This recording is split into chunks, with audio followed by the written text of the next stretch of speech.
বুড়ি তিস্তা নদী বাংলাদেশ ভারতের একটি আন্তঃসীমান্ত নদী। এটি ভারতের কুচবিহার জেলা ও বাংলাদেশের নীলফামারী জেলার উপর দিয়ে প্রবাহিত একটি আন্তর্জাতিক নদী।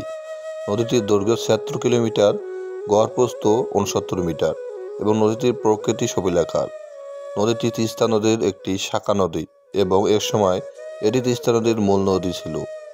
বুড়ি তিস্তা নদীটি আগে তিস্তা নদীর মূল ধারা ছিল, কিন্তু কালক্রমে তিস্তার গতিপথ পরিবর্তন হলে এটি একটি শাখা নদীতে পরিণত হয় এবং নাম হয় বুড়ি তিস্তা নদী।